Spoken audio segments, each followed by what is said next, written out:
Täytyy sanoa, että mä en olisi koskaan halunnut tulla tälle keikalle, siis soittamaan Arton muistopileissä. Mä olisin halunnut, että Arto olisi vielä meidän mukana noilla keikoilla. Ja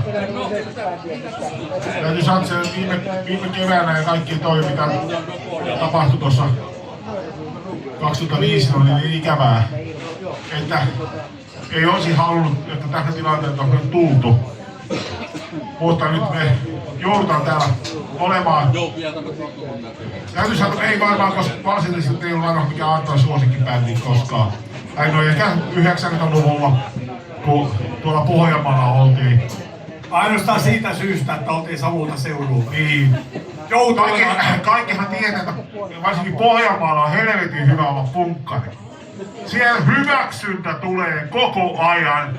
Kun sä meet kylälle, niin kaikki äijät tulee hakkaamaan sun selkä. Vittu, sä oot hyvä jätkä, kun sä oot tommonen punkkari. Joo, ja vessassa tarjotaan pontikkaa. Niin.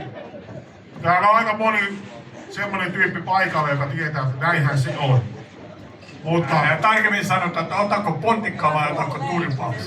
No yleensä se annettiin turpaan. Eka annettiin turpaan ja sitten kaadettiin sitä pontikkaa päälle. No ei mulla käynyt silloin.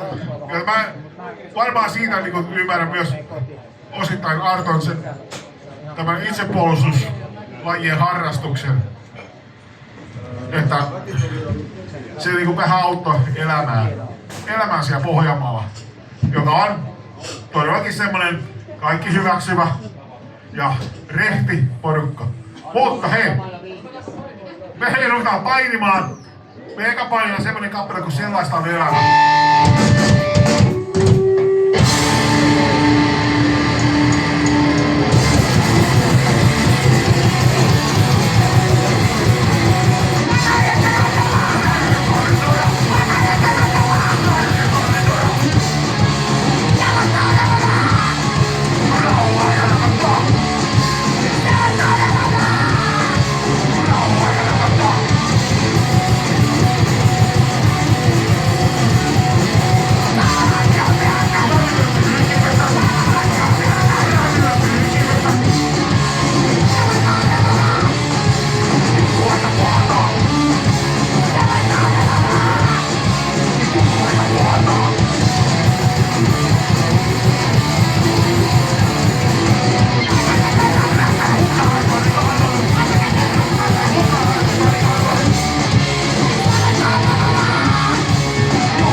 Me todettiin, että me ollaan Suomen espoolaisin pohjanmaalainen punk-bändi.